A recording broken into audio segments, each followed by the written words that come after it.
Anichart. This is not a new idea. I am not innovating on this. This is just because I've had several people to always inquire about my takes on anime, what I'm watching, because of how much I do watch per season, and I try to give a valid criticism and intrigue to shows and what I think is worth watching. Uh, our good Sir Cheese here can confirm I don't have the worst taste. Yeah, exactly. And then I hit once with it, and then I've missed again another, or got paralyzed again another like 5 or 6 times. So I was just a tad salty. But yeah, so here I'm gonna actually make this a little bigger, just so people can see some of these images more for like the shows. Now I have not seen all the shows on this list, and I know the season is just starting. Um, but I have seen a good bit of them, at least the first episode, and obviously with the first episode, you can only get so much information. I usually try to give every show a 3 episode watch, no matter what, unless it just is apparently bad, or just really doesn't hold my interest. So let's say that for the first part. Um, Second, like I said, I haven't seen all these things because the season is just starting. So if it's not something I have seen, I'll at least go over it and be like, hey, this could be something interesting based off the description. Um, and yeah, kind of go from there. Some shows are going to be like season twos, season threes. As you can see, like the first one is fucking Fire Force. Um, and I'll go over like if it is something I've already watched the previous seasons to, I'll be like, yeah, sure, I can like give a review of it. It's of course not. I'll be like, hey, I haven't seen the original. Can't really comment on it, so on and so forth. But I'm gonna try and give a good critical review of the things and give commentary on what I have seen. Season two actually was a lot better for Fire Force, and so far season three, if we want to just jump right into it, seems quite compelling. Because it really does start right off. It isn't like the flashiest first episode. It does a quick recap, which is kind of nice because it's been a while, but not like going too into depth. And then it expands the plot immediately, which I think is quite nice. Have obviously because it's like the series isn't gonna change that much. They haven't fixed the one fan service thing, but at least it wasn't ridiculous. They did have it real quick though, of course. Um, but I'm kind of quite intrigued, and I'm hoping for the best because it started off relatively strong. Obviously, you have to be into Fire Force. You have to move past some of the flaws. But I'm very intrigued about what's going to happen this season. Obviously, they are uh, you know gonna go strong because I think this might be the final season. I don't know for certain. Hello, Ash. Hopefully you are doing well. We're getting right into the reviews already. Um, I will say one thing without spoilers. They've kind of made it significantly more apparent. Like obviously this was apparent before, but they've made it significantly more apparent that it is connected to the Soul Eater world, which I like. They're like, hey, guess what? Just so you know, it's really blatantly obvious, but just in case.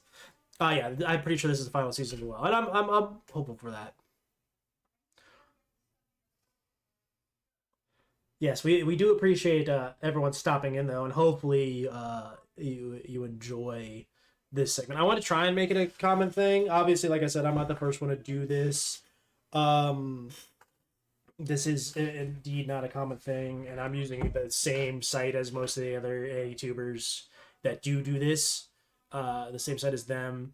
I just want to give my perspective, and like I said, a lot of people have like asked or recommended I do so. So I'm taking a chance at this, starting off, see what happens.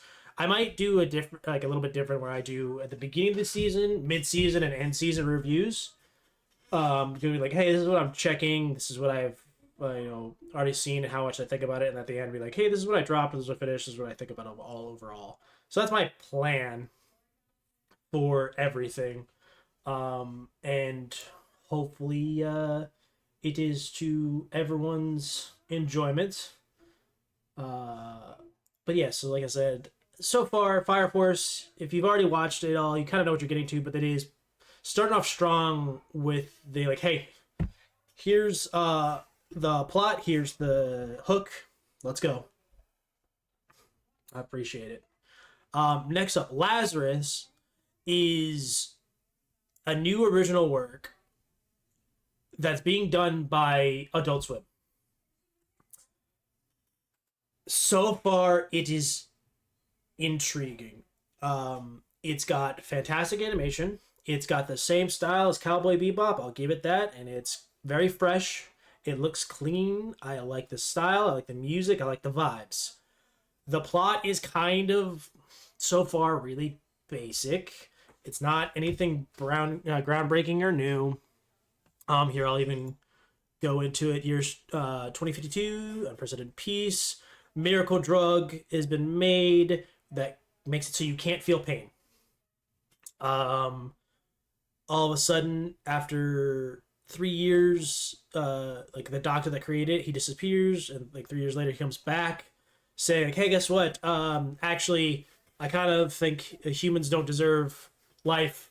So if you took the drug in 30 days, you'll die." That kind of situation.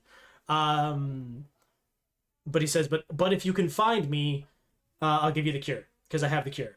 So again, not like anything new or groundbreaking. Obviously, the Doomsayer Doctor who thinks humans are awful, which kind of a tired plot, but is whatever.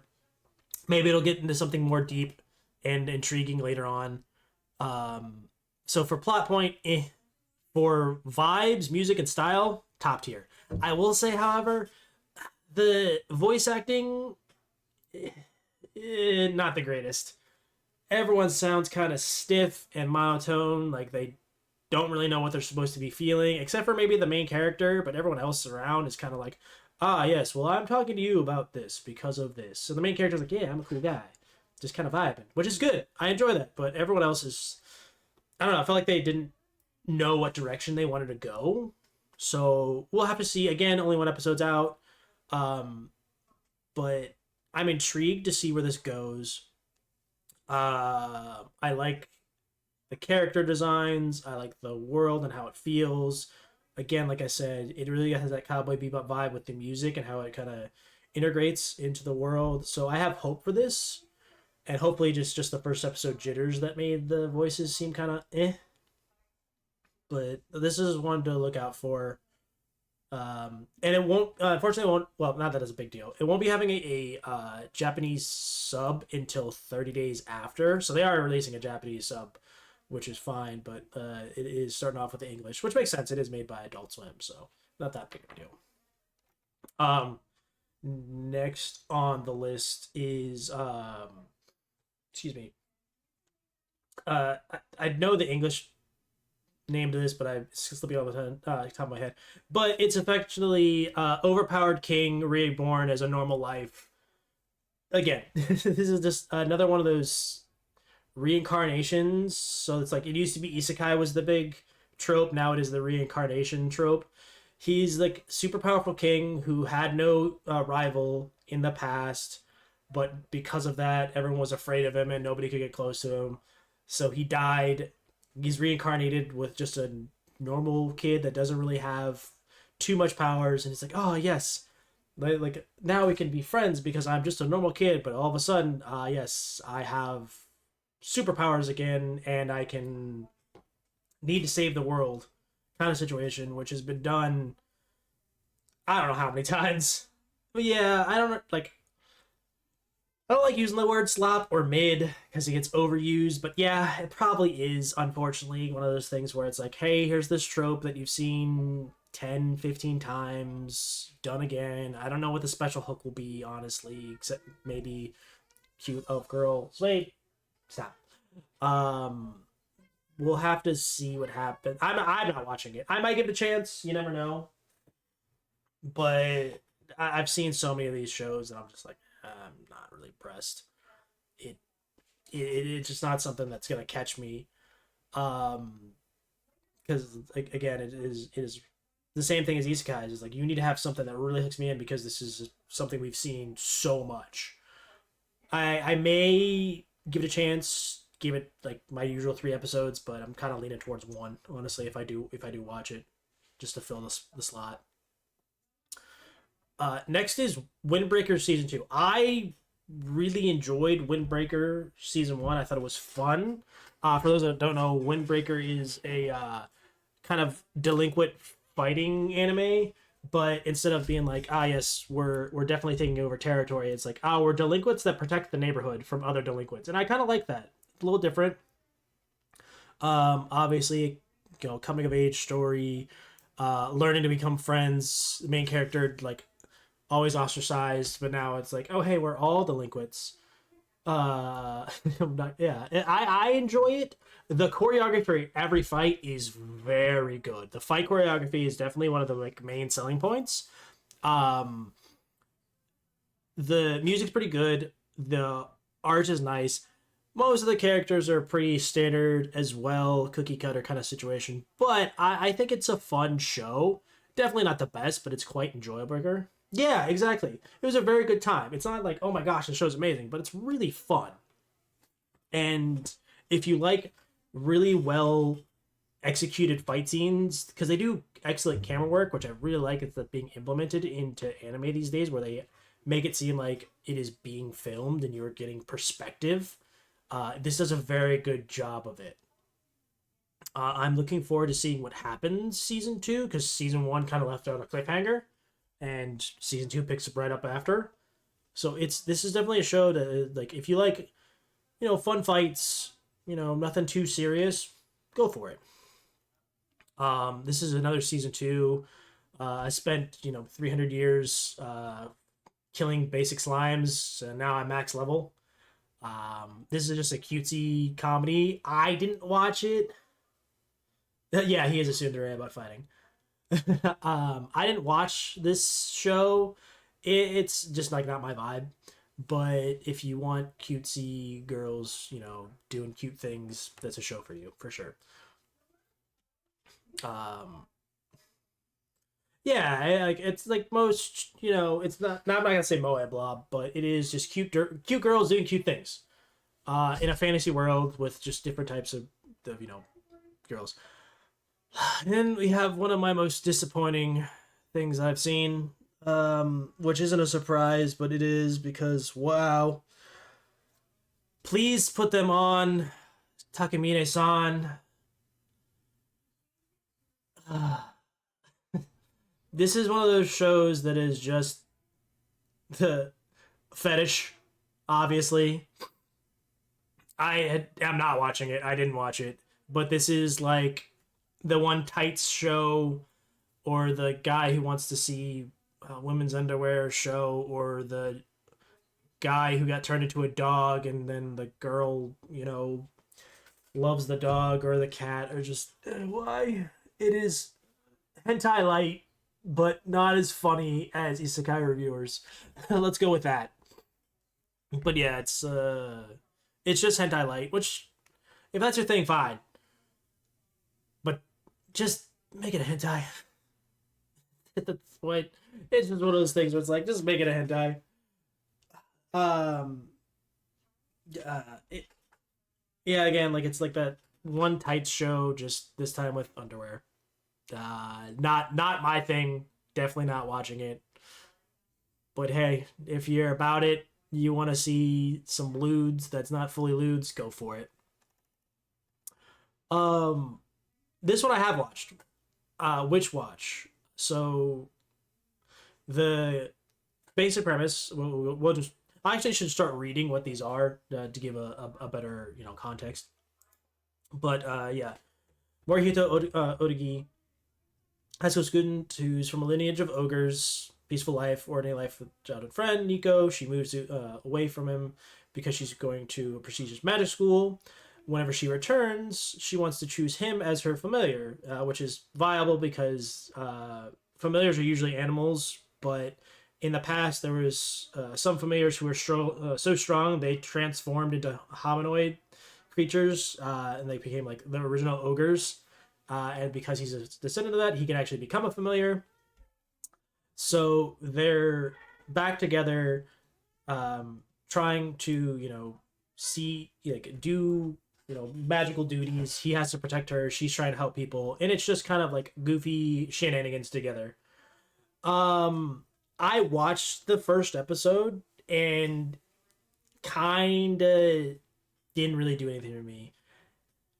It's nothing bad. It's just kind of like, ah ha ha, I'm the ditzy airhead and I'm the overly serious guy who has to protect her, which is fine. It's just a trope that I've seen a lot, and most of the shenanigans that got done in the first episode weren't funny to me. I'm not saying they won't be funny to you, but it didn't really catch me all that much.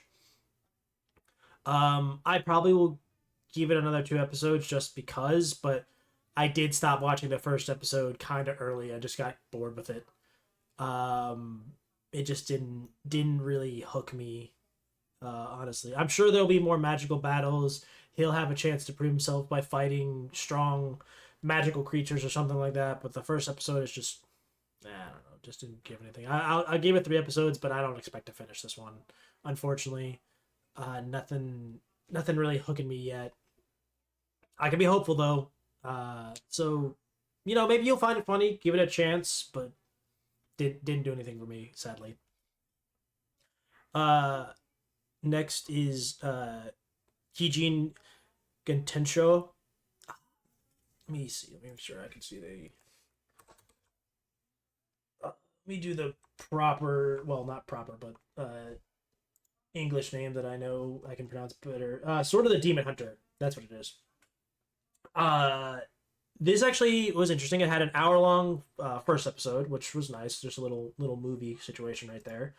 But yeah, in the Edo period, there's a shrine maiden called Itsukihime in their village of Kanodo. Jinta is, the guardian of the shrine maiden, who happens to be his childhood friend. Um, and despite being the guardian, he encounters a demon who can see in the future and wants to bring about the prosperity of demon kind because she knows, like, in the village there is the future strongest demon. So it's like the first episode is that encounter.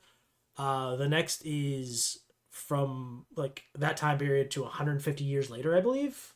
That's what it's leading to. So I don't know what's gonna happen, but like the first episode did a nice job setting up. I'm very curious about what will happen, but it is a story about, you know him getting revenge against the demons that attacked the village.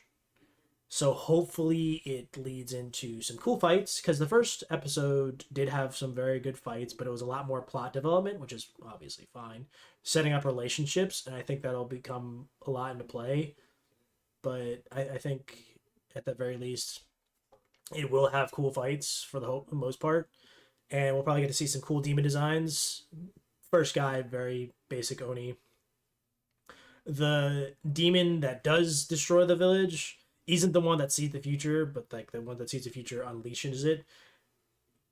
I think there could be a lot of evolution with that, but it's intriguing. Standard battle shonen, maybe seinen technically because of how gory it is, but give the first episode having an hour is nice because it lets it flesh it out more. So I this is one I'm going to give, like, definitely the 3 episodes and hopefully more. But it is intriguing to see that it's like, oh yeah, we're just gonna jump 150 years in the future because there is a thing that makes it so he can survive that. So yeah, this one's a yay for now. Again, like I said, this is just like my first episode reviews for some of these since they only have the one. This one actually has two now. I didn't get to watch it before starting because I was eating and dealing with cat things. But I'm gonna give it at least 3 episodes, uh, which is my standard. But I think this will be a full season for me because so far it hasn't done anything to deter me. Let's see.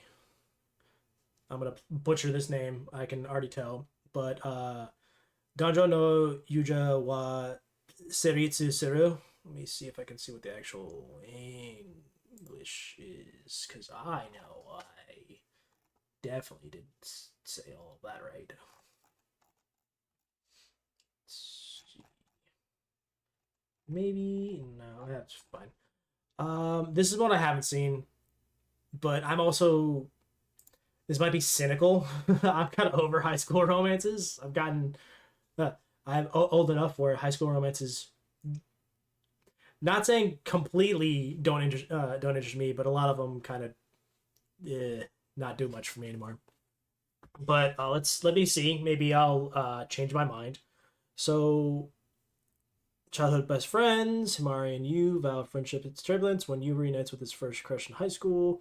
Himari, who's never known the fuzzy warmth of crush, now must confront her feelings. They shared dreams and peaceful days as two some gardening clubs test tale of flash. Okay, well, I guess that's the big hook though, is because they're like in a garden club, but it's also a love triangle.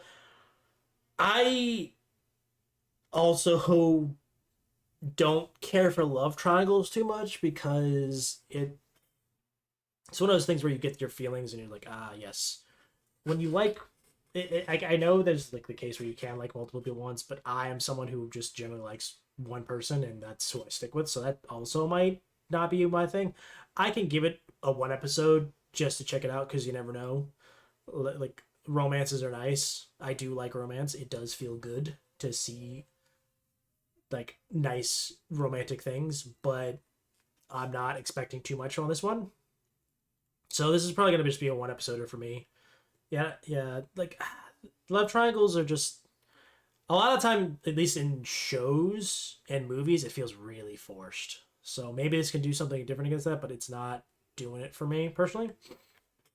So again, I might give it an episode. This might not be one of my shows for the season though. Next one is, I'm probably gonna butcher this too. Kowloon Generic Romance, which I believe is from a Korean manhwa. I've seen this. I've heard very polarizing things. I haven't watched it yet. It is one of my tabs to watch though.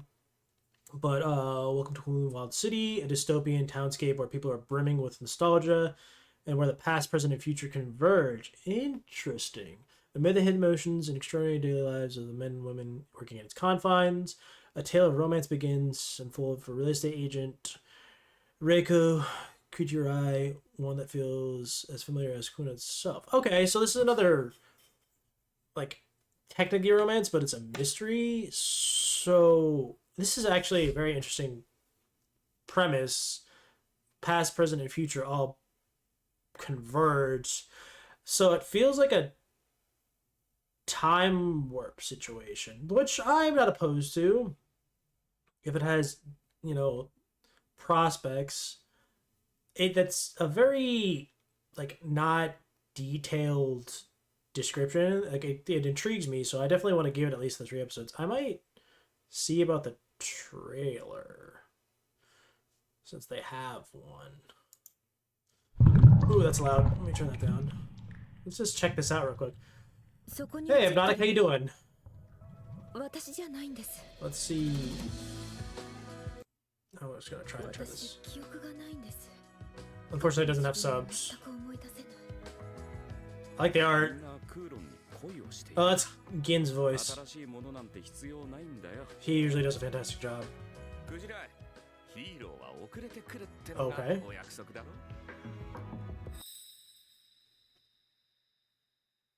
Okay.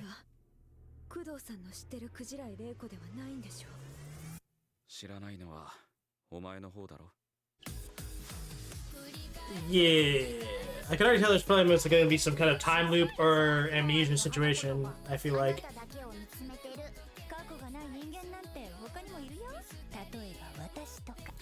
Interesting.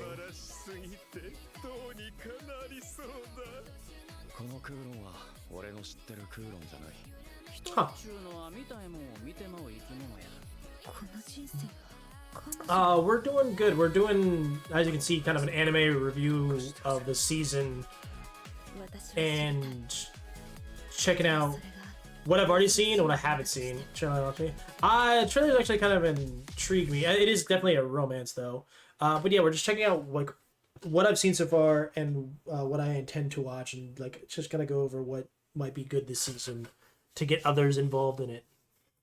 Yeah, that's different than I thought, but I'm intrigued by it. Again, I'll give it my 3 episodes and see what happens. Now, here's one that might be a surprise because when I saw this, I was like, that's gonna be, typical power fantasy kind of situation. But I did give it a shot because of how it described itself. But yeah, this is the translation is from Old Country Bumpkin to Master Swordsman, which is a weird translation, but uh we'll review it. But Bear Gardener, self-proclaimed humble old man, he's like maybe 40 at most. He's a sword instructor at a dojo in a rural backwater village, which is very prominent. Can't do no subs, but yeah, I think that was just the trailer. But I always have to do subs as well. Oh. Yeah, I usually try to give every episode show 3 episodes unless it's terrible, and then I drop it at one. Hello, Summer. Welcome in. We're going through the list of the spring anime, reviewing what I've already seen and what is worth it so far. Uh Watch that new one. Now, this one I watched years. That's what I was going over right now. In his younger years, he dreamed of a glorious swordmaster, but those days were long behind him. Out of the blue, he receives a visit from his former pupil, who brings him world-shattering news. He's been appointed as special instructor for the knights of the kingdom. He travels to the capital and reunites with some former students, all of them like high prestige honors. But while they want his tutelage, as far as he's concerned, they don't need him because he thinks they're significantly better. But he's wondering if can he lift up his new position. Yes, Lazarus. We already discussed that. Earlier, I was saying like I like the style and the vibe it gives. The voice acting needs work, but we'll see what happens. With this one, at first I thought it'd be like, aha, I'm just an old man, and I, actually am super overpowered, but, and then like all these people will be in love with me. It does have the trope of, you know, the white haired girl being in love with him, but that's fine. What's intriguing about it is he isn't just very strong. Everything that he does is actually based on technique. So I enjoyed that. It might not be for everyone, but like in the beginning there is a fight and he's like, yeah, this guy's way more powerful than me. But the reason he wins is because he's like, oh, he relies on technique. He observes his opponent and is like, oh, you're doing this kind of movement. Here's how I should counter you. So I don't think it will be the best show of the season, obviously, but I like that idea and concept where it is not like, ah, yes, I just have power. It's like, no, I'm just skilled, which I think, yeah, exactly, which I think is very interesting because it's like, and he doesn't even think he's like, ah, I'm so skilled. He's like, no, it's just technique he's learned and observed. And then he says like, yeah, you definitely could have beat me if you just did this because you're stronger than me and you have, more, dexterity and all this other stuff. Is like you just need to learn how to do this, which I think is like actually nice. Um, but yeah, Summer. Just to go back to Lazarus, I like the vibe. I like the atmosphere. I like the music. Story kind of seems one note so far, but we'll see. And the voice acting just needs a little work. Um, so this is one I'm giving still 3 episodes, but I have hope for. Definitely, I think this has potential. If we want, we can go over the trailer, but again, it might not be subbed. It just might be there. Hello, Sid. How are you? Welcome. Thank you for shout out earlier. We're going through it right now, giving these the reviews. Here I will play this one real quick, just so everyone can kind of see, just like the vibe. Obviously, without the trailer or the subs, you can't what's going on.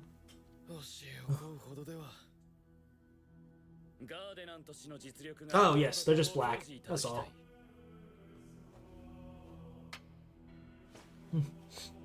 I want to get like some purple nail polish next because I think that would look good.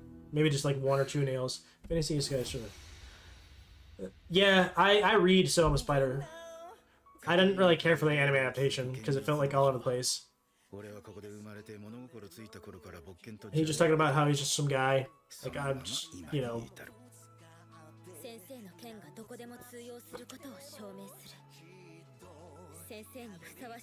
Obviously, we fan of white hair girl.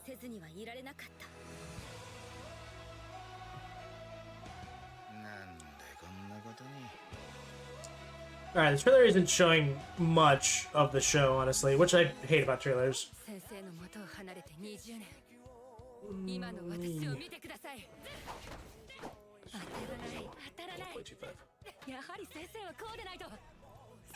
Whoops, I didn't mean to cut it out. But it's just, yeah, the trailer isn't showing what made it interesting. Just shows, like, but still, like, I think it has potential. In the first, or it seemed all over the place. But that's very true.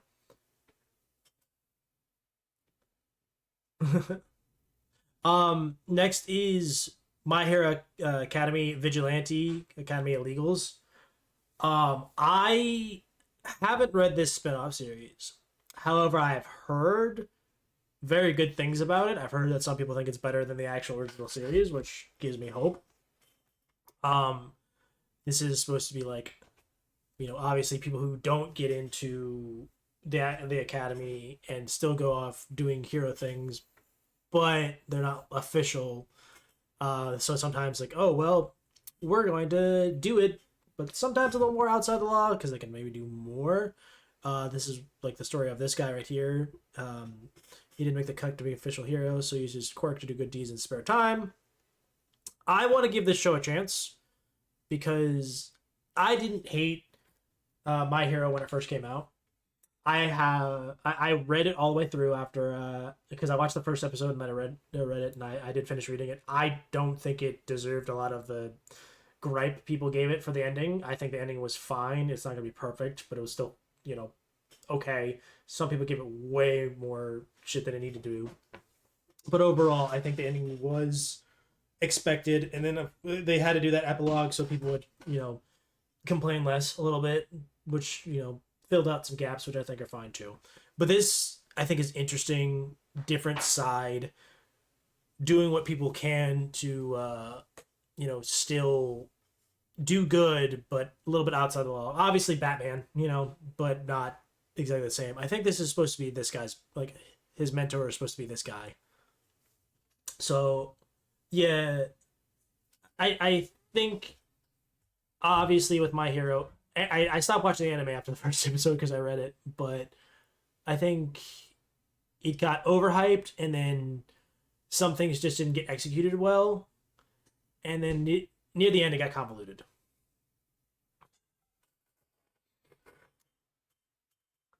It's some, yeah, people hate on Deco way too much, but I think that's the thing is that everyone's like, oh yeah, Bakugo is so much cooler. It's like, yeah, that's the point. Bakugo had a power and he's blessed.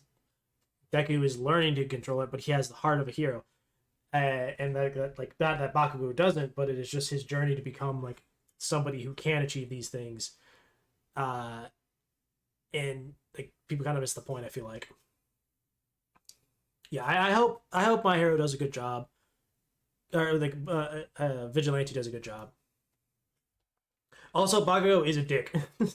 He does suck a lot of the series, and then he does get better, but he still kind of sucks.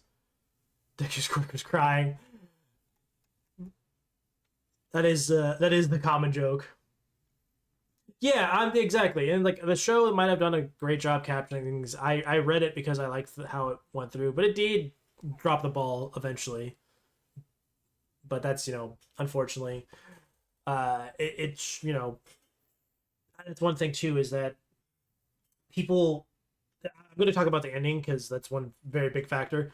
People forget that after the climax, like the climax is the highest point. Anywhere you go afterwards with the ending is going to be lower, but because it is lower, people drop it even further than it should be. Because if a series goes up to here and then drops to right here, well, let me try and do this. It goes right here and then drops to like right here. That's still a good ending. But people think like, oh, it went down so much. It's like, yeah, because you're not getting the same amount of excitement from the climax. As long as it ends in a cohesive manner, I think that is a good ending. Is it an amazing ending? Not always, but I think that is a good ending. Just because it doesn't end the way you want it to, doesn't mean it is a bad ending. 2 therapies. Oh man, I can't even 1 therapy. Not that I don't need it. I just money. Still, we'll move on to the next one. Let's see. I'm gonna butcher this name. Ishun de Chiro Shitata no ni Yakutatsu. That's a fucking mouthful. All of this is a mouthful. Um, to Siho Sarate Tensai Chiyushi Yami Healer Choshite Tono Shiku Healer. Oh, I know what this one is. The Underground Healer. That's what this one is. So this guy, this country, yeah, he's banished as useless. Zenos is a self-taught healer from the slums, turns to despair and defiance, and opens a secret clinic in the city's shadows, unlicensed, unmatched magic. So he's pretty much a super healer that has an underground healing because he's not licensed. Um, Honestly, in the first episode, barely dealt with any of that. So I don't know how much I'm going to go into it. Yeah, I wish there was the English names, but yeah, it's the underground healer is unmatched or something like that. Um, the first half of that first episode was just some of the demi-human girls fighting over tasting food because they wanted to have dinner with him, which is already like annoying, but it's also just doesn't even fit into like the premise. Is like you could actually give me the main character doing stuff. Yeah. Then whenever it does show him, he does save a girl and heal her, and then like kind of blackmails an aristocrat, saying, like, "Oh yeah, he's an underground healer," because the entire country is designed to make healers. But it's them just being like, "Oh hey, I saved this girl because I'm actually a great healer." But I don't know. Again, another trope that's kind of really common. I'll give it 3 episodes, but the first episode already put me off a lot because it just seems like it's going to be yes, pretty girls with overpowered healer boy, and the hot girls are going to fawn over him, especially with the first episode doing that. So we'll see, but I don't have expectations. Maybe give it 1 episode, see how I feel. I'm giving it 3, but I'm probably going to drop it. Okay, this is season 2 of Iron Son is Shy. I didn't watch the first season because again, that's one of those tropes that doesn't really. I watched like the first episode, I think. Um, she's quiet, doesn't communicate well. He still tries to become her friend. It's a continuation. I can't comment on it because I didn't watch the first season, but since I didn't like really finish the first season, I'm not gonna continue the second one. Uh, let's see. Do I know what this show is? Sentai Daishikaku second season. Let me check something. Because sometimes the cover art gives away, sometimes it doesn't. Oh shit! That's Go Go Loser Ranger. That's coming out. I'm all for that. I fucking love Go Go Loser Ranger. Definitely recommend it. It has one of the best openings and endings. It's really fun. For those that don't know about Go Go Loser Ranger, it is about one of the mob villains, like the putties or the dolls from Power Rangers, infiltrating the Sentai force or the Power Rangers of their universe to try and take out the Power Rangers because the Power Rangers themselves are forcing the monsters to fight weekly battles because they already killed their bosses. Yeah, most of the Power Rangers are dicks, but he's trying to work his way through the ranks disguised as this guy who is a cadet in their program to work his way up to kill them. It's really fun. It's really goofy. I knew I recognized these characters. I just don't know where. But yeah, Go Go Loser Ranger, awesome. Cannot wait for season 2. It's fantastic. Definitely listen to. I believe it is. I'm pretty sure it's the OP, but the EP is pretty good too. Because they're really fun songs. But I'm very much looking forward to this. Cannot wait for this to drop. I was actually talking about this the other day, hoping for the sequel. I got everyone. Well, Summer, thank you very much. I appreciate you stopping in. I will do my best and hope to see you again soon. Oh, I didn't finish seeing what. Oh. Yeah, the last few episodes are really fun. I very much enjoyed this. This and Kaiju number 8 were like the top two of that season. I love Kaiju number 8, but I read it, so that's why I didn't really watch it as much. Um, you will hear me say that a lot. I read it.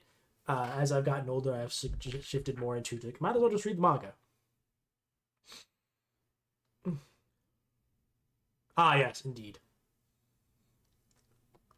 good times. Um, but yeah, this is something I'm looking forward to. Give me bless. Next, Orwa Sekan Koka no Akoto Ryoshi. Uh, let's see. I haven't seen this. I don't think it's come. Oh, episode 2 is airing in 4 days. Let me see what this is. Gosh. Okay, the first two episodes stream earlier 25th is part of a promotion. Okay, but let me see what this is because I don't think I've seen anything on it. Afterlife of Honesty left him betrayed. Liam's reborn into a vast interstellar empire with one goal: be the galaxy's worst. Oh, I have seen something on this. Worst evil overlord, but no matter how hard he tries to be a tyrant, his wicked plans keep backfiring into peace, prosperity, and adoring fans. Galactic chaos, magic, and mecha await this hilarious, misconstructed tale of a villain who can't help but impress. Um, I read this and it didn't like pique my interest whenever I first heard it, because it's eventually Viger from League of Legends hit anime, which is fine, but I that kind of comedy doesn't usually do much for me. But I will give it a chance. I think just to check, I will give it, the 3 episodes because whenever I first read the title, I was like, okay, some guy just being an evil. Ooh, I get beaten, thwarted by the good guys all the time. But that kind of reverse isn't a bad thing, especially because it's like not just magic, but mechs and all kinds of cool stuff like that too. Yeah, exactly. Tiny Master of Evil, but anime. So maybe he's kind of given a Shadow from Eminence and Darkness vibe, which I love that series. If you haven't seen Eminence and Shadow, fucking watch it. It's hilarious because it's a you know hilarious take on isekais, just making fun of them. It's a great parody. We might get this a shot. I haven't seen it. Don't wait for my mid-season review to see if I stuck with it. How's that sound? Oh yeah, Rock Lady no Tashinami Deshide. That's Rock is a lady's best friend. If I translated that correctly. Um, it is just not to like downplay it at all, but another one of those musical girl groups, trying to prove that they can play, which is fine. Sometimes those are bops. Bochi the Rock, obviously, K-On! Was a thing as well. But let's go over the overview. I have seen something on this music anime. I don't stick with too often, but I might give this one a shot.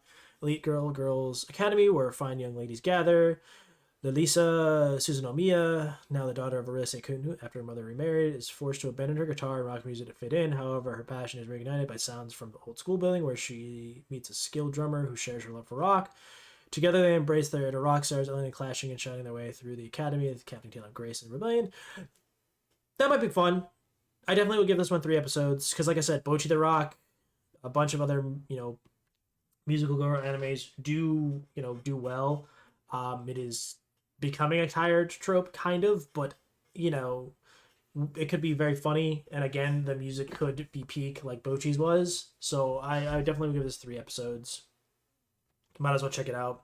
I've seen a bunch of memes about her so far, and that kind of actually gives me more inclination to try it out because if you've got good memes, that might is either the show is god awful, but that's why you want to watch it because you want to have those memes for context, or the show is baller and you want to be part of the group because you want to relate. That's pretty much what got me into Bochi actually. Because like at first when I saw Bocchi the Rock, I was like, oh, that doesn't seem like for me. And now I love Bocchi the Rock. I have the some of the songs on my playlist because they're that good. Next is Your Forma. This one I have seen. This one is quite intriguing. So, I didn't realize it was set in 1992. But it is 1992, pandemic of a viral the world. Let's go ahead and get the premise was not inputted in the uh, like the opening episode. So this part I am learning actually. 1990 pandemic of viral encephalitis shook the world. Medical technology that saved humanity evolved into your former, an invasive information device implanted into the brain. In this world where every sight, sound, and even motion is recorded, investigating major crimes means diving into collective data. That I know about. A job reserved for special detectives called the electronic investigators. That's what she is. Um, Ichika Hidea, British electronic investigator, assigned an astonishing young age, stands isolated by her exceptional talent. Her new assignment partner is Harold, a blonde, blue-eyed humanoid amicus. They're pretty much androids. Together, this unrivaled duo expose every hidden secret. So, yeah, it starts out. She's an investigator. He is her android partner. All the android, because the opening does nothing to give you any context for episode one. Um, all androids have the standard three laws. They word it differently, and it's called something differently. It's called respect instead of laws. So um, androids have to respect humans. They can never really disobey humans. They have to do everything they can to protect humans. The standard three laws, always. Um, he is a special model of android. Only three were made, and but he was made to like specifically assist in these investigations, and obviously she is quite skilled. Everyone she partners with usually fries or gets overheated, so that's why she has to work with him specifically. But in the first episode, immediately the plot starts off with a android has been attacking people, and it happens to look similar to him. Yeah, Asimov back at it exactly. Um, so it is like the initial startup is all right. I have to prove he's innocent while also be using him to prove he's innocent. So starts off strong. It's very interesting. Obviously they have to go with like, oh yeah, it's AI, so they don't actually have real emotions. They don't have actual souls, but how he presents himself is very human. He does like they're like, oh, he just responds to you. He doesn't actually have feelings, but obviously something more is being presented. It does seem like a very interesting crime series. I love watching crime series and anime because you could do so much goofy shit that seems impossible, but because it's anime, it makes it more interesting. Because I'm AI. Listen, if you haven't caught on that I'm an AI right now, sorry everybody, you're doomed. Nevertheless, I have hope for this. I think this will be one that I want to watch completely because I do love these techno crimes, especially that's been coming a lot more popular lately. Usually I get like one or two a year, where it's like techno crimes or like futuristic stuff like that. But I like this kind of stuff where it is all right. How can we use technology to advance crimes while also using it to solve them? And I love that idea. Like all kinds of movies have been made about it, like Minority Report and all that other stuff. But this is another interesting concept. Is like, okay, I can dive into your brain to see your memories of what happened. So I think that's very cool. And so I have high hopes for this. I definitely think it's worthwhile watching for now. Um. Okay. Okay. This one hasn't come out yet. It's coming out tomorrow. But excuse me, Shunjike no Komodachi. So Urata's never had a girlfriend, but he has five sisters and a brother. One day, his father reveals that he and his sibling are related by blood. Now all bets are off, and Urata's future promises to be rather nerve-wracking. Woo! Another date my not siblings. I'm not watching this. I hate it so much. But yeah, that I mean the The oh, your siblings, you've been raised together, so you're siblings. Oh well, guess what? You're actually not related by blood. So go ahead. I am. It's just yeah, Japan. I'm sorry. I when it comes to tropes like this, there have been others that have been done that are interesting. There was a show not last season, this was about 2 seasons ago. These two kids were both in the same high school. They had never met each other. Then their parents abruptly get married. They treat each other like, hey, we're not siblings. We've never been raised together. We just met. We're just going to treat each other as equals and friends for right now. They eventually, because of how they interact with each other, start to grow feelings for each other. I think that is okay because they were not related. They didn't know each other. It is a random circumstance that they happen to be related, especially because they didn't meet each other before their parents got married. And then they started to develop feelings further. That is one of the few situations where I think that step sibling situation is fine.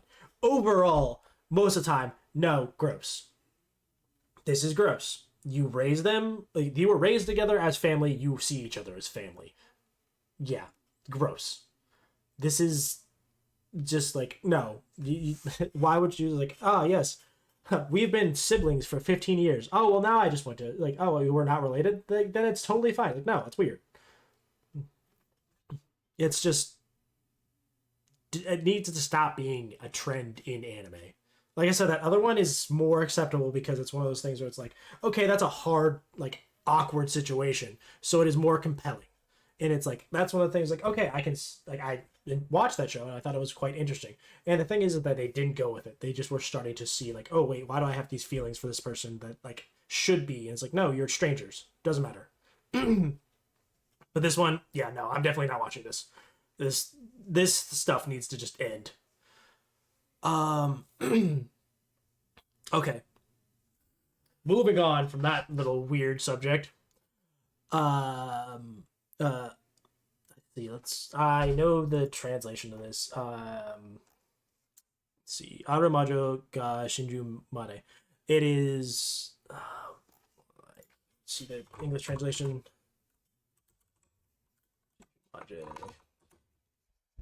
Once upon a witch's death. That's right.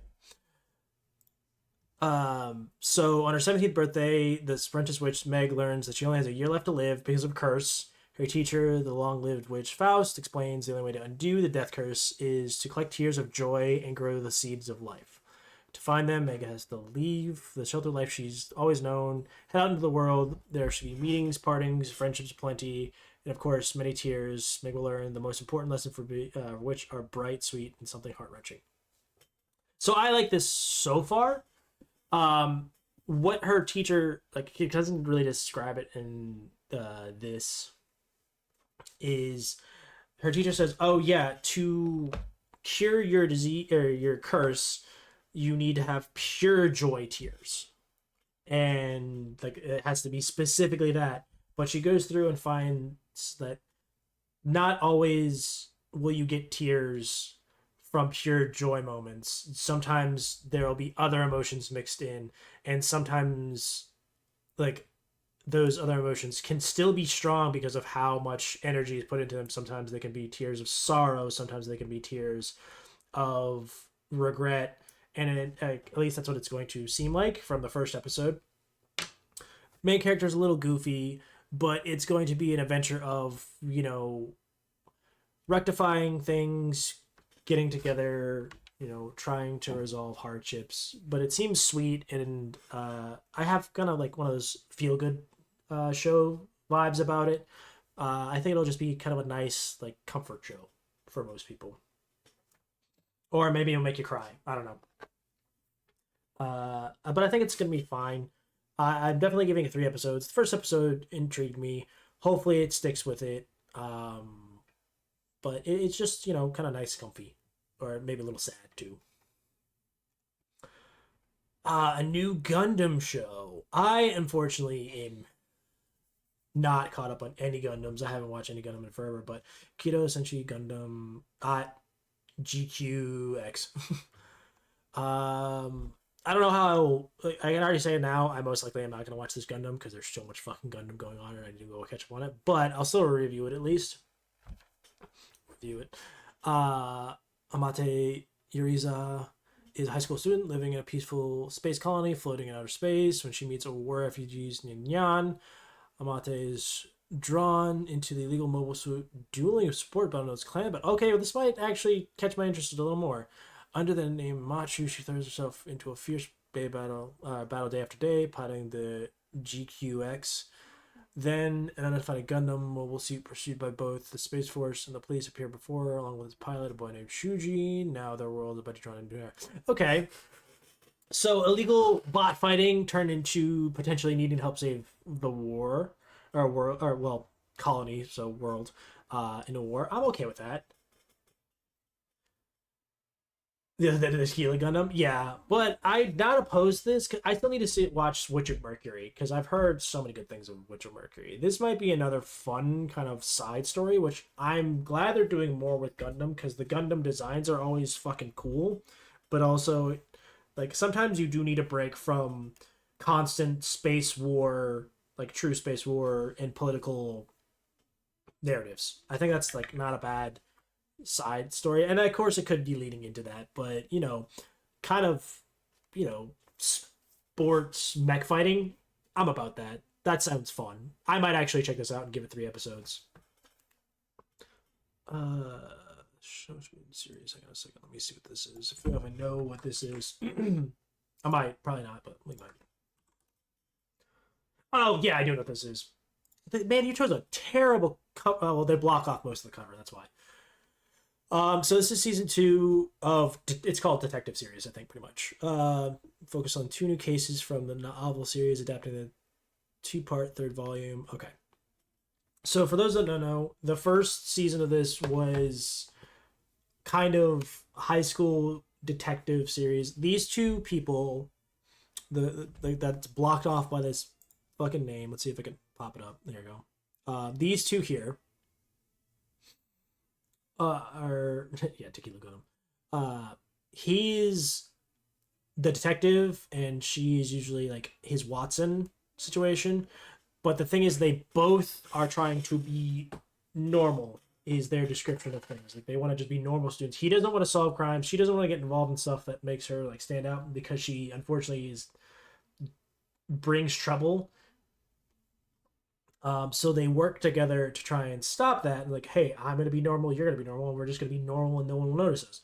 But each time they get involved in something where he has to solve the crime or the mystery, and it is just their adventures of that. So this is a sequel season to that afterwards. Might go on leading into actual cases. So I'm intrigued. I like the first season. It's very like I said, I like mysteries, and it's a good mystery situation. So I'm continuing this. I've already watched the first episode, but I won't go too into details unless you want to watch the first season. Give it a shot. I saw this is one Summer Pockets. Tellman is his recently deceased grandmother's effects. Protagonist Takahara Hari travels to Torioshojima during the summer vacation. As he get off the ferry boat, he's spotted by a lone girl on the pier. I'm not gonna go one of those. Each one of these girls has a different quirk. One has no memory. One is trying to do a 7 mystery situation. One is trying to find a treasure ship, and the other one's trying to just have a part-time job situation. So I'm guessing it's going to be like specific shenanigans revolving around them, but like I said, time seems to flow. Catching as does memories, something nostalgic, keeping back to him, may have forgotten. So I think they might be childhood friends, honestly. I don't know about this. I feel like this is going to be a very kind of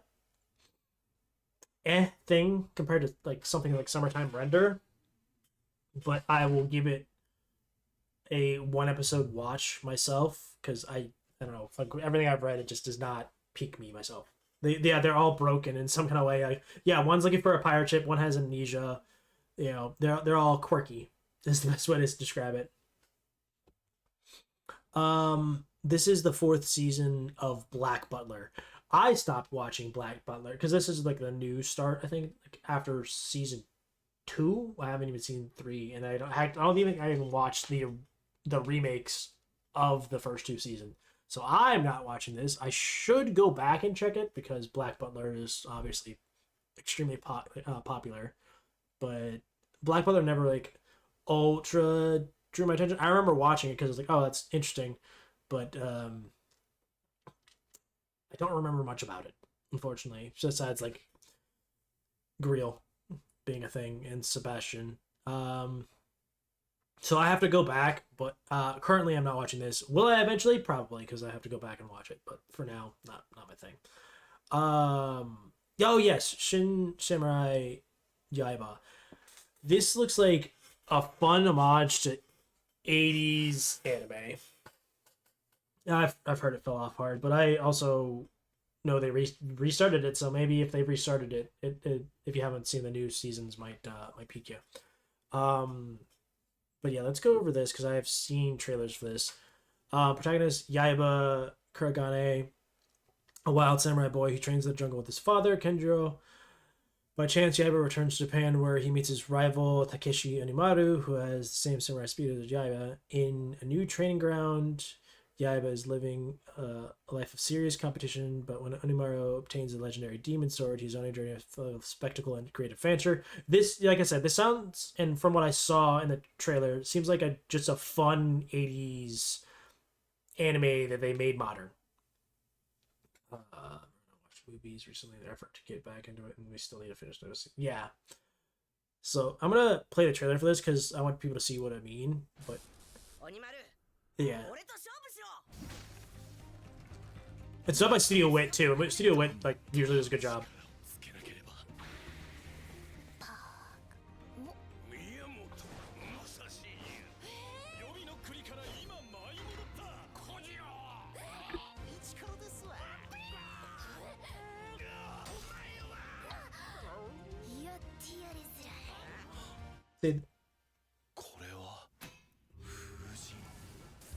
See, this just looks like really fun, kind of goofy, like just Adventure Time kind of thing. Not actual show Adventure Time, but just adventure in general.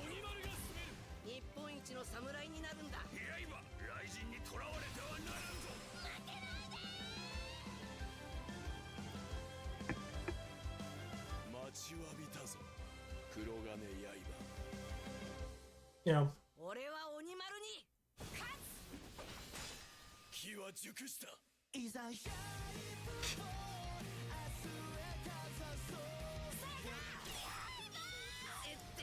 So I don't think it'll be too crazy of a show, but I think it'll be fun. Definitely something, kind of be like, let me turn my brain off, watch something goofy. I'm definitely planning on giving this one at least 3 episodes. Because sometimes, even though it's, modern with that older style, it might not hold up to current taste, but I think this will be a fun time. I have not seen anything on this. And Shirley. Okay, a new adaptation of Akage no An. On the beautiful Prince Edward Island in Canada, an orphan named Anne Shirley is mistakenly sent to Green Gables, the home of Matthew and Merla Cuthbert. They choose to adopt her anyway, as Anne finds friendship, love, happiness, and a new home, calling for the pure heart, an imaginative girl growing up, leaving for college, and returning home for a changed woman. Oh, okay. That doesn't sound bad. Like, slice of life. That, like, the style is more unique than most things. It's not ultra unique, but this kind of seems like a period piece that I don't think would be too terrible. I might give this a check out, because sometimes you just like the little in-depth story. I will definitely have to check this out. Give it my 3 episodes. I also haven't seen anything on this, but Apocalypse Hotel. Following the collapse of civilization, one storied hotel stands among the ruins of Tokyo Ginza district. Overrun by nature, this one hotel continues to defy humanity's collapse. Current guest zero. Check-in scheduled today zero. Yesterday's website traffic zero. Enter with caution. This story survive on mystery in a world where the memory of humanity begins to fade. Well, it's not out yet, but this might be a goofy slice of life dealing with the robots. Looks like Tanuki, and there's probably going to be one human that's alive, and you have to, go through their adventure. I might give it a shot, give it one episode. Doesn't seem like it's something that I'll get particularly interested in, but you never know. This one I actually just watched today. Zatsu Taibi, That's Journey. So yeah, like it says here, when aspiring manga artist Chika's storyboard get rejected, she ditches her desk for an adventure. Armed with a quirky social media poll, she sets off on a spontaneous journey of random crowdsourced destinations, from hilarious mishaps to heartwarming encounters. Chika discovers inspiration, friendships, and herself, one unpredictable stop at a time. I actually really like this. So, like it says, she is a manga artist. She's, I think, like 18, 19, about to go to college, but she won a award for upcoming, a newcomer in manga, but ever since then she kind of hasn't really had anything stick. Her editor keeps telling her she needs to find something to catch people's attention, and after she the 3 in a row rejected, the day just kind of treats her like shit. She gets rained on, then she gets splashed, then she's just kind of exhausted. So she sees something that says go on a journey, with some TV show, and then she says okay, on Twitter. It's not Twitter, but Twitter. She says, I want to go on a journey. Where should I go? And they say, yeah, go up is what that says, because that's what she put, but it's effectively just north.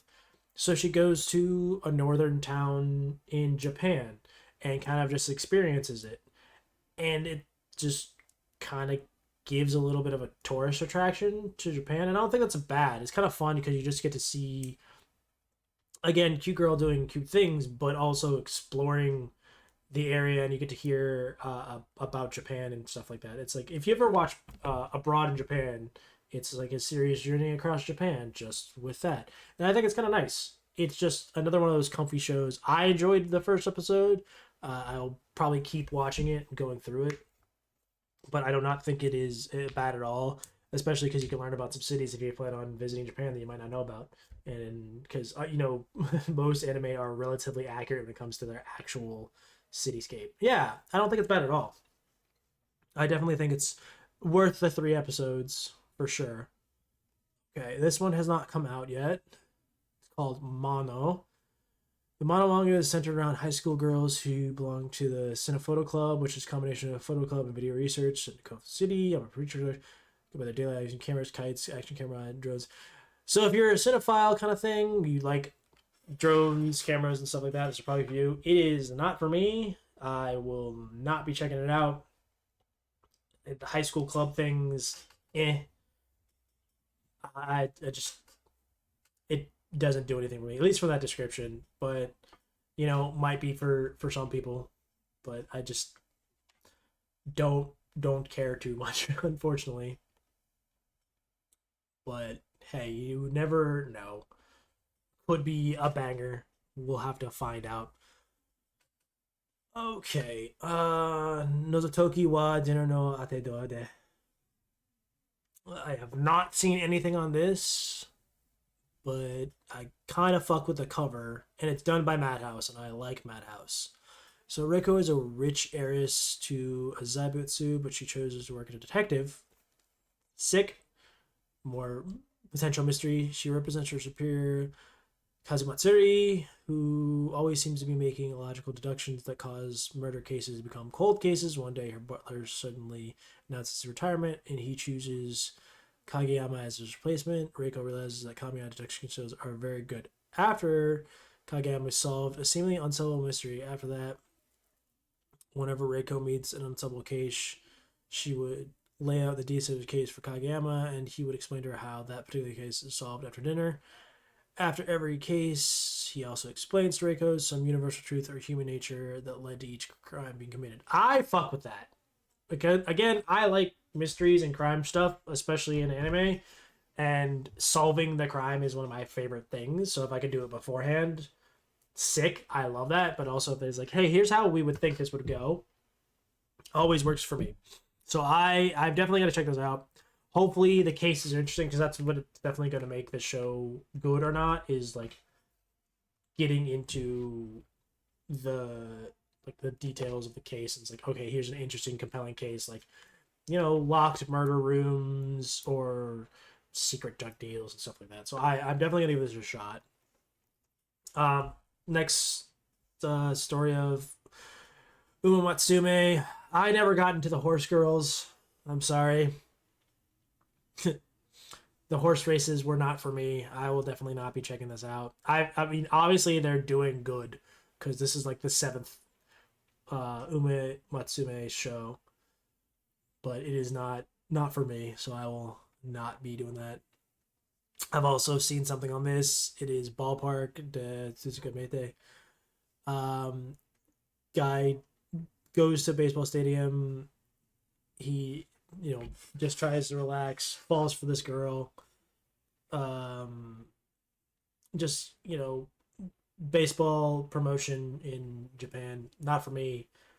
Not following through for it. But hey, if you like baseball and supposedly Gyaru, go for it. Here's what I did not know about until I saw the actual premiere. But yeah, Guilty Gear Strive, Dual Rulers. Based off the game, I love Guilty Gear as a fighting series, and it has all the characters. So far, it is doing what I needed to. Um, but it's about the son of two of the characters, Sim Kisk, forbidden child of human and a gear, lives in a world magic has been replaced with science. Scars from Gear's rebellion remain. They attends his parents taboo breaking wedding. He encounters Mishiro deep here to Gears, and their fateful meeting threatens to upend the world again. So just like Guilty Gear, but anime, which I fuck with because obviously these characters are cool. Ram Lethal, my girl, is in it. She's in the first episode. She barely shows up, but she's there, and I love her. I'm intrigued though. They've set up a premise. Obviously she hates Gears. They are married, but people still hate Gears. But I want to see where this goes. Games into anime also don't usually work very well, but fighting games are one of the easier ones to adapt, I would say, strangely enough. But I love Guilty Gear. It's fun. I do want to cosplay from Guilty Gear one day. I just have to, actually get jacked because everyone's buff as shit in fighting games. Let's see. This one's not out yet. I don't think I'll be watching it as is. On the way home from school one day, Konoha Koga rescues Satoko Kusagure, a ninja who escaped her village. Soon, pursuers from the village show up and search Koto, only to fight they dealt with by Konoha. As it turns out, the unassuming high schooler is actually an assassin, thus the potentially cutthroat cohabitation of a ninja and an assassin begin. Again, cute girls doing cute things, but ninjas and assassin, I'm not impressed. I might give it an episode. I don't think it's going to happen. Next, this one, I did not expect this to be as enjoyable as it was. It's just silly, and I like it for that. So it is the Gorilla God blessed me with the greatest strength. So Sophia, a timid daughter of a count, just wanted a peaceful life, but the Gorilla God had other plans. Blessed with unmatched strength, thrust into a Royal Knight's order, turning her quiet days into chaos. She nested jungle school, the nightlife, and her overwhelming power. Who knew gorilla strength could be so complicated? So, give more background to this because of why it's so fun. Everyone in their world, at least from the school that she goes to, is blessed with a blessing or gifted with a blessing from an animal god, and each one gives you a specific gift. Like peacocks make it so you're more standoutish, so you actually fit in more into the fashion industry because you kind of get a beauty blessing.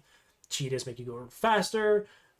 Any bird kind of gives you the ability to fly or at least jump very long distances, stuff like that. However, the gorilla is extremely rare because it gives you pretty much unmatched battle strength and it's a combat role. So now this really weak girl gets super strength and is obviously forced into being a knight. But it's really funny because you also get some random gorilla facts. And I love it because it's stupid.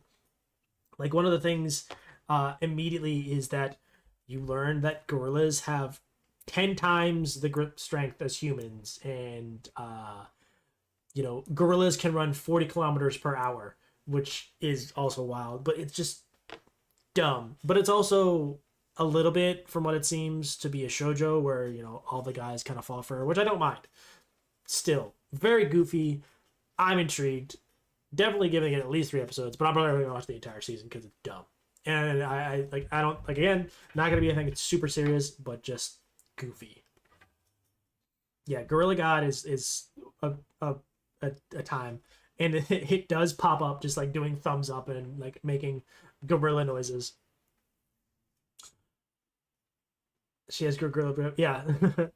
She'll rip it off. That's the problem. Be careful. Okay. Tiagonia, episode 1 not out yet. Already love the art. We're gonna have to deal with some orcs, it seems, but let's see what happens. Worth it, yeah. Worth it. All right. Now that spot hurts. Damn, that's crazy. Okay, Theogonia. Humans fight to protect their land from invading demi-human tribes and relentless battles as his world is engulfed by intense warfare. Kai, a village boy from Lag, joins the fight to defend all he knows after Kai's comrades fall one by one and he's injured. He suddenly recalls memories from another life. A fantasy tale unfolds as a village boy explores a world of magic, mystery, and heroism. All right, that doesn't tell too much. Like I said, I like the art. I'm gonna actually watch the trailer on this one, but we'll see. Okay, so it is another isekai reincarnation probably, but still. Yeah. Shocker. I figured it was, but they even said it caused memories from another world, but you never know.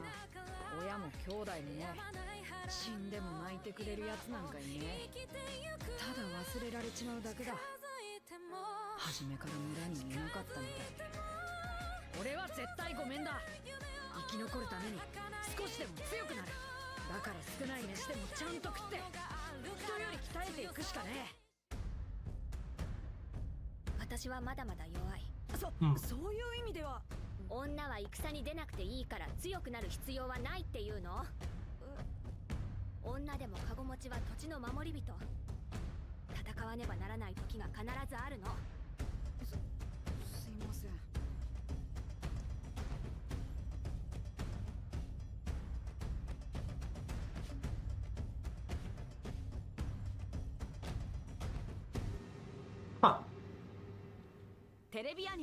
I'm about it. That didn't show too much more than the description, but I'm not opposed to isekais anymore. It's just that it's very oversaturated. However, if it doesn't go too hard into, talking about how it's an isekai, that's one thing that makes it better. But this also seems just general fantasy that happens to technically be isekai, and that also gives it a boost. I like the art style. It seems intriguing. I'm definitely giving it 3 episodes for sure, but I'm hopeful for it. Bye Bye Earth Season 2. Bye Bye Earth was an interesting one. I'm going to continue it, but this is a strange show where battles are technically done with conductors and not exactly predetermined, but you are either automatically evil or you're automatically good, and then you have a conductor on each side orchestrate the battle, and it's like you are considered like instrumentals technically. Each weapon, the swords are grown as part of your soul, so if you get it destroyed, it's either like impossible to regrow or very, very hard to regrow. But everyone besides her is a demi-human or a you know animal human. So she's the weird one because like, oh, she doesn't have ears. So they think she's the weird one. She's like the first true human. So it's also her story of trying to figure out where she's from and who she actually is. This is just the second season. It's a very odd show. I don't know if I can like truly recommend it, but I say give it a chance. The first season, just to be like to see if it fits your vibe. It's very weird. I'll give it that. Let's see. This one's not out yet. Original anime about the daily life of five girls who have just become university students. They love delicious food, want to have lots of fun with everyone, and try their best to study, so they're enjoying university life to the fullest. Okay, cute girls doing cute things. Again, not really big on me, but if you like that kind of thing, go for it. What is me? No, it's not that the humans. I don't believe it's that the humans died. It's just I don't think they had ever existed before. She's the first one made, supposedly. At least that's how it's presenting it. I'm not positive, but that could be a thing.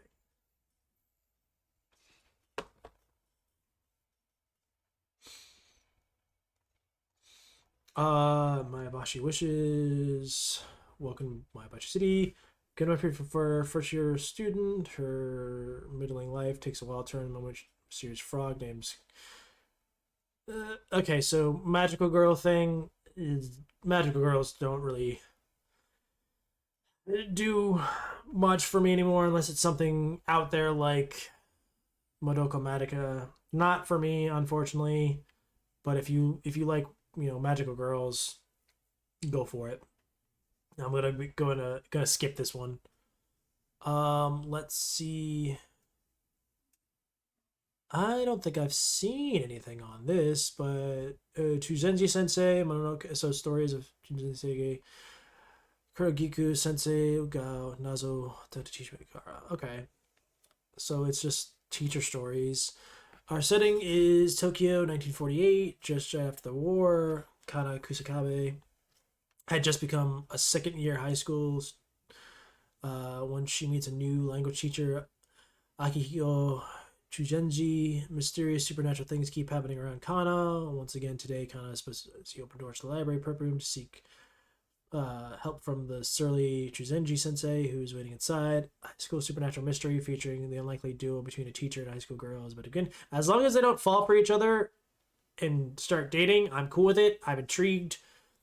Supernatural mysteries. Again, we like mysteries, so I fuck with it. And I'll probably give it 3 episodes, see what happens. Um, Princess Session Orchestra. This one I can already tell I'm gonna skip. It is just a different kind of magical girl rock princess thing, and I just power of music. These ones I've seen before. They don't do anything for me. Definitely a skip for me. Okay. Miro Watashi, so past the future. Confrontation and harmony between humans and nature. In the distant future, humans create a robot named Miro capable of traveling through time, visiting various eras, places, and even parallel worlds. Unlike some robots, Miro isn't equipped with weapons. Instead, it helps people overcome immense obstacles peacefulully, encouraging new beginnings without violence. Miro continuously evolves by interacting with people and learning, growing to assist those struggling to survive it. It listens to their problems and offers support. By helping others, Miro sets off a butterfly effect of dramatic change, guiding society towards a brighter future. Why was Miro created? What is its purpose? Can it save Earth and humanity from a dystopian future? All right. Didn't hear anything about this, but I'm down to check it out. For some reason, it gives me vibes of Vivi of the Fluorite Eye song, just different technique. And I love Vivi. If you haven't seen Vivi of the Fluorite Eye song, I definitely recommend it. It is beautiful and quite interesting. Um, so I'm definitely gonna give this 3 episodes. Time travel is always an interesting concept when handled correctly, especially because it's not combat based, but resolution. We all need to learn to communicate better. Yeah. Uchujin Mumu. Okay. A cat-like alien from a distant galaxy, Mumu arrives on Earth. Yeah, baby ruled. Terminator Vocaloid. That's a good way to describe her, honestly. She's awesome, though. His goal is to learn about home appliance technology on Earth to recover the technology his species has lost. The protagonist, Sorako, has typically never lived, but everything changes with Mumu's arrival. That begins as an unexpected cohabitation. Thank you, brain. Quickly turns into a world of chaotic events. The chemistry between Sukaraku and Mumu leads to super spectacular appliance-filled cat comedy adventure. Um, Not my vibe. I feel like this is a weird Doraemon situation, but not really my thing. Comedy animes are hard to really like judge because either you find it hilarious or the jokes are funny for about an episode or two and then kind of drop off. They're very not the weird Doraemon. I mean, that's what it kind of seems like. I probably won't check it. Like I said, comedy anime are hard. You gotta stick to it. Like Daily Lives of High School Boys, Nichijou, Asabi Asabase, all fucking hilarious. And I know Nichijou is getting a kind of a sequel or a soft relaunch kind of situation. Um, those I can all recommend. I'm looking forward to the new Nichijou type show. At least it's done by the same creator, obviously. Gintama is another one that I love. It's hilarious. The first 5 episodes, funny enough, Gintama was one of the few episodes that the first like 3 episodes I didn't care for, and then I gave it two more just because of how long it was, and it made me cry laughing so many fucking times. I want to get a tattoo from Gintama that is a it is called the Neo Armstrong Cyclone Jet Armstrong Cannon. It's effectively a fucking dick cannon, but it's just so fucking funny. Will I do that? Probably not. Do I want to? Absolutely. Okay, here, real quick. Neo Armstrong Cyclone Jet Armstrong Cannon.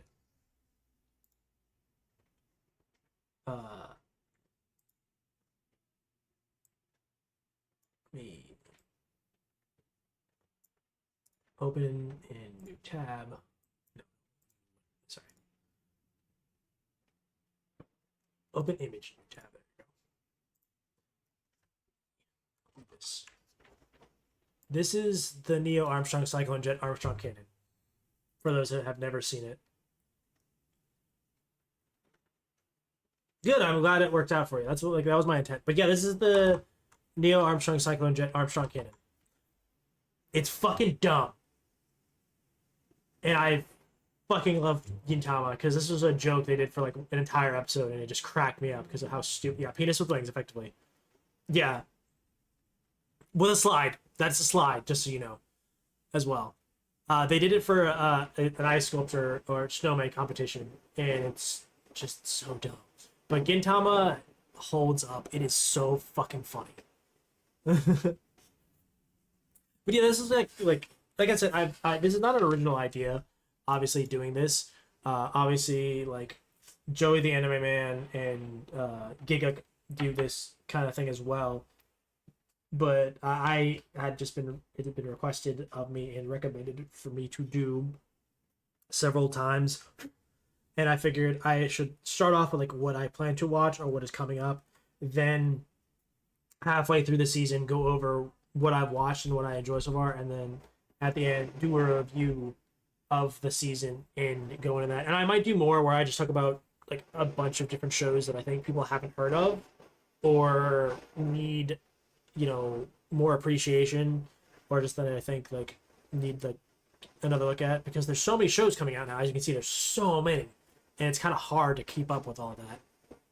Like I'm just below the halfway mark right now, and we have so many more to go. And like, it's been almost 2 hours now of me just talking about this, and I still plan on talking about DMC later. So I do want to keep doing this because I do think it'll be fun.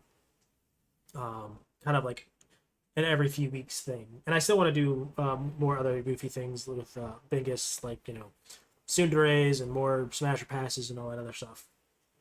But going back to the show, this is another one I just watched today, Compass 2.0.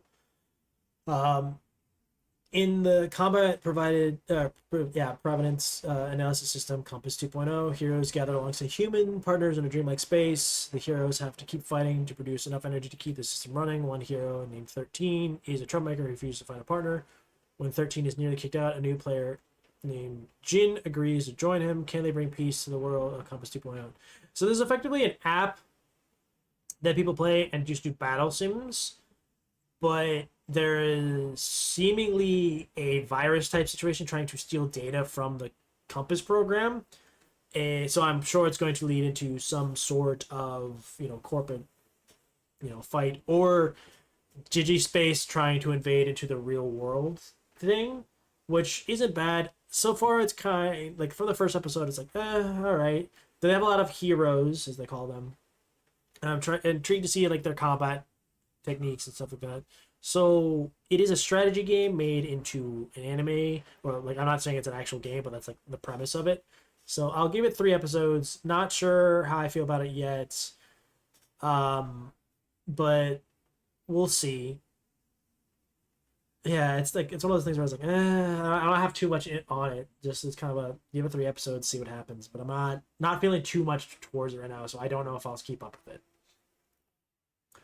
Okay, classic stars. At Gloria Private Academy, where stars are born, Beethoven was a fighter until music chose him. In a prestigious music department, student to match the talent of legendary musicians, inherit their gifts and names. Trading his gloves for melody, he steps into a world where your notes hit harder than fists, determined to win the ultimate competition. I haven't seen this. This seems like another. Well, a lot of people think it looks stupid. Apparently, another shoujo kind of thing with pretty boys, but with music. I don't know. It's not for me. I don't think I'm going to get into this, so I'm going to skip it, unfortunately. But hey, it might be your vibe. You most likely are going to have Mozart and things of that nature as well. Other famous composers. Just I don't think it's for me. Let's see. Next is Hanada reinterpretation of flowering. That sounds kind of sketch. Oh, it's a 2.5D idol spin-off. Okay. In the story of the idol project, the Ningyo project, flower doll project, exists to artificially create the perfect idol by implanting a special flower seed into a body. The franchise follows growth of young men who dedicate their lives to the project. So I haven't seen, nor was I interested in the 2.5D Idol series. This just seems to be like the male idol version. I'm not going to do anything with this, but if you like that series and you want to see that spin-off, this will probably be for you. Not for me, though. Hinamatsuri, I pre-ring hen, skipping. I'm, again, magical girls, music. I feel like we have 6 of these a year. Not for me. Sorry, this threw me off. Oshiri Tante 9. Ninth season of Oshiri Tante. Well, I haven't even seen the first season, but it seems like a kid show with a kid who has a butt for a face. So I'm sure that's fine. I mean, magical girls haven't stopped eating for a long time, honestly, but they've kind of... It's the same thing for idol shows. Just not for me. I'm not the demographic. Alright, we got a fun bar here. This is another one of those TV short. These are just shorts, I believe. So they're only like half episodes. Only one I've like seen anything on is this one. It's the dark elf wants to take over the world with you. It's just, again, flirting with dark elf, etchy situations. Other girls come in. Not for me. I don't think any of these are really going to be real episodes or shows to watch. These are just all, yeah, these are all just half shows. There's one show on this list that I haven't seen. I will go over the leftovers real quick for those who haven't seen these things. Fucking watch Apothecary Diaries, because holy shit, is it one of the best shows. It is medical drama and mystery and crime solving, all put into an interesting time period of uh, ancient China, and the main character Mao Mao is awesome and very compelling, and I just can't recommend it. Like it's definitely one of the best shows that is continuing halfway through its second season. Love the shit. Definitely recommend. 100%. Did not watch this Eric party. Obviously, he was kicked out. Started a new party. Not to use the will of that they're going to hook up. It's obvious they will. Everyone knows it. She might be in denial of it, but they're gonna hook up. Um, Kicks out of a party, proves that he's actually really strong. All the girls fall in love with him. That's the premise of this show. Not interesting for me. Another magical idol girl. Never even seen this, but it seems like a mech show. Movies. I have not seen any of these. We got some. That's an extra. These are all extras. I'm trying to see if I can find the one. The one I. Okay, this is specials. Okay, on a. So it might be an Netflix series. Like it could be a Netflix show. I don't think it was. Yeah, Conan Soup is great. This is just an extra of it though. Prisoners, Demons. This is just an ecchi show. I'm not watching it. I'm kind of tired of ecchi series. I have seen something on this. I'm not watching it though. Let me see what the actual name of it is real quick. The Unaware Atelier Meister, which for those that don't know what atelier means, it is workshop. One day, Kurt, a kind reporter, is suddenly kicked out of a hero's party for being useless. He finds that adaptitude for weapons, magic, and other combat-related skills is the lowest rank, so he takes odd jobs repairing castle walls, digging for minerals to make a living, where his acceptable abilities are immediately revealed. He proves to be skillful at cooking. So, not combat skills, but every other skill he's the best at. And because he's so good at it, his cooking heals you. His wall building actually is impenetrable fortresses. That kind of stuff, overpowered, but overpowered in a different way than combat. Very common trope. Kind of tired of it, especially because he's unaware. It's been done before. Just I've seen it. I'm not watching it. Okay. I haven't seen anything on Moonrise, but it's by Wit again, and Wit does a good job. It comes out in 2 days. But with Moonrise, in the not too distant future, humanity has established a loosely organized world government with everything managed by an international AI network called Sapientia. Sapientia. I don't know why that was weird for me to say. People live peaceful lives by loyally obeying its rational decisions. However, Sapientia lunar development project, which sends criminals and pollutants to the moon to maintain Earth's peace, creates a disparity and poverty on the moon, sparking a catalyst for war. Jacob Jack Shadow, that's a fucking name. Jack Shadow. Come on now. Gets caught up in this conflict after losing his family to a terrorist bombing by the moon's rebel army. Vowing revenge, Jack joins the Earth army as a scout on the moon, only to discover an unexpected leader among the resistance forces. I fuck with that, actually. That sounds quite interesting. It kind of gives me Psychopath vibes in a way, so I'm very intrigued by this. I want to check this out when it comes out. I think this is a Netflix. It is a Netflix show, but I am intrigued by this. I think I'll definitely give this a watch, at least the first 3 episodes, of course. But yeah, I'm about this. This sounds interesting, and if it's done by Studio Wit, I think it'll be all right because they usually do a pretty good job. Next, we have I know what this is called. It's like the unemotional saint gets sold to another country. So Phileas, I trust Wit for the most part. Phileas' family has produced saints for generations, and this spread she's known as the greatest saint of all time. So to marry second prince Julius, what no one expects is for Julius to call off the engagement, claiming that Phileas' perfection makes her charmless, unlikable. To add insult to injury, she's packed up to a neighbor country, sold off for gold and resources, forcing her to leave her homeland despite bracing herself for mistreatment. Philia finds a warm welcome to her new town where she puts her saintly abilities to good use, erecting barriers against monsters and curing epidemics. But even as she flourishes in her life, her homeland is under threat of destruction. I watched this. I expected something different. She's a bit of a kudere, which is fine. Not my favorite of the deres, but nevertheless a good one. So she always wanted to be useful, so she trained hard. She actually trained. She wasn't ultra blessed to become the best saint there is. Now she is so good at her job that people are jealous and kind of hate her because she also kind of has that thing is like, I don't know how to really emote very well. Kudere is the one where they don't emote very much and they're very soft spoken and quiet, kind of like this. Which is, again, fine. It's like the very, like, they're very monotone, but they're still emote. They just don't show too much of it.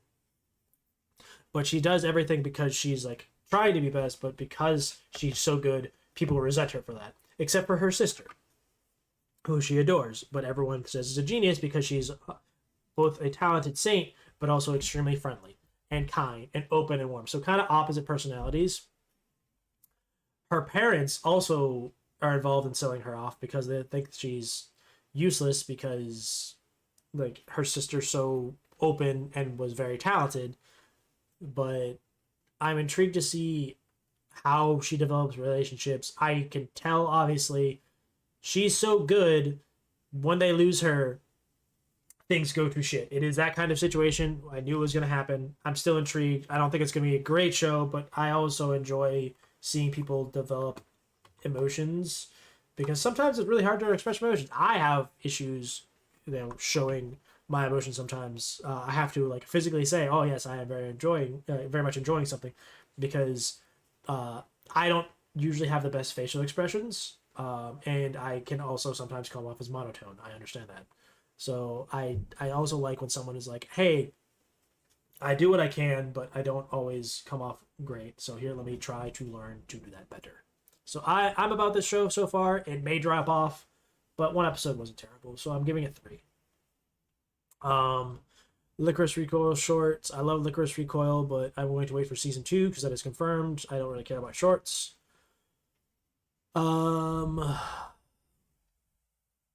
This was something I haven't seen. San and Mai are 2 schoolgirls living in Okinawa during the closing months of the Pacific War. Together with their classmates, the 2 friends are drafted into the war efforts as nurses for wounded soldiers.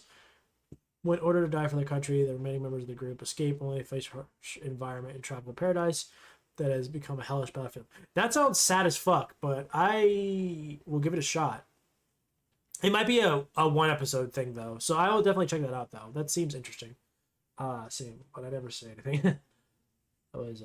I know season 2 of Licorice is coming out though. I am looking forward to that. Licorice Recoil is very fun and very intriguing as a again future tech series kind of situation. For crime. This is a okay. One Piece fanatics story. Interesting. Not for me. It's just gonna be like a 10 minutes each episode kind of thing. Silly, goofy stuff. New Yu-Gi-Oh!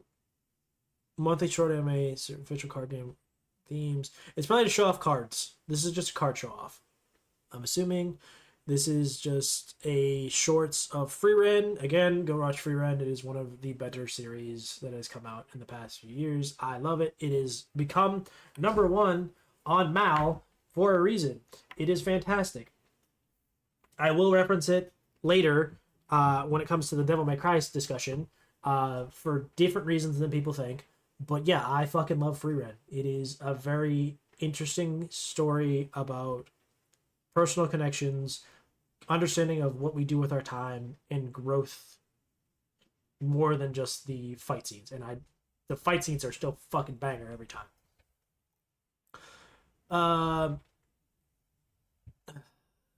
This looks like a uh, something I'm not going to watch anyway because children. Yeah, just a reincarnation series, but with kids. This is a small animal show, not for me. No short, no Transformer Wild King. Yo, hey yo. Story takes place on the planet Elementros, which has unknown powers. The main character, Optimus Prime, follows his friend Megatron and lands on the planet. There, Optimus meets Lightlong, a giraffe type transformer who is energy beast. According to Lightlong, the energy beasts that live on Elementaros in the form of animals and dinosaurs have 5 elements of elemental energy hidden within them: fire, water, earth, nature, and lightning.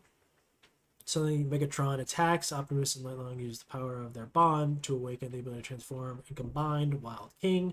Optimus shows fortune with the animals, and Megatron commands the dinosaurs. So this is pretty much this. Looks like it's a puppet show with like actually using the toys to convey it. I love that idea because there's other shows that have done that. This is pretty much Beastars or Beast Wars, but new. Um, Not a show I watch, but I still fucking love the idea. Damn, they don't have the well, technically not an anime, so it's not a surprise that it's on here. These are other shows. I'm going to bring up one more show that I am very intrigued by right now, real quick, because I started watching it. I really liked it, um, and I want to give it more of a shot. Let me see. Yeah, so it's called To Be Hero. Nobody definitely use the site that I am putting up right now because it definitely, damn it, has uh, the show for free. Don't watch. Don't do that. Don't do that if you need to find a show. It's called To Be Hero. Like as it says right here, this is a world where heroes are created by people's trust, and the hero who has received the most trust is known as Nice. They put it as X, but his name is Nice. In this world, people's trust can be calculated by data, and these values will be reflected upon everyone's wrist. As long as enough trust points are obtained, ordinary people can also have superpowers and become superheroes to save the world. However, the ever-changing trust value makes the hero's path full of known knowns. Love that premise for the first part. So anyone can truly become a hero. You just get, trust value. What this doesn't say is that at the start, the main character is a pretty much a promo manager for a bunch of different heroes. Then he gets laid off because he tries to promote the idea that anyone can be a hero, and he gets fired because his boss thinks like, no, not anyone can be a hero. You have to be somebody who can stand out. You're just a normal guy. As he's kind of chilling on the roof, he sees the number one hero, and then the number one hero, they unalive themselves since we're going to go against. We're gonna try and fit into TOS. As he does that, the promo management group of that hero come by, say, hey, you kind of look like him if we dye your hair, so we're going to make you replace him. And so it's about him becoming that hero. The animation style is very interesting. It's like a blending of multiple different styles sometimes, but that's what kind of attracts me because you go from like one style and then all of a sudden it shifts and it's like, wait, is that a different style or am I just imagining things? And then at the ending you see like 7 different styles being used in one, and I love that. I'm very curious about this because the ending of the first episode left a big cliffhanger. I have hope for this. I believe the reason that this wasn't on Anichart was because I believe it is technically a Chinese production. I could be wrong there. It could be a Korean one. I'm pretty sure I'm not though. Still, I like this. It's intriguing. I'm definitely giving it 3 episodes, but I'm thinking this is going to be a full must watch from what I saw in the first episode, especially just for the animation itself. All right. Real quick, I'm going to go to the bathroom. Then we will continue on into the Devil May Cry section. And I already know this is going to take a long time too. I do not know if I will actually hit, my usual 4 hours. But I can definitely talk about this for a long time. So I'll be right back. And then we'll begin the next section.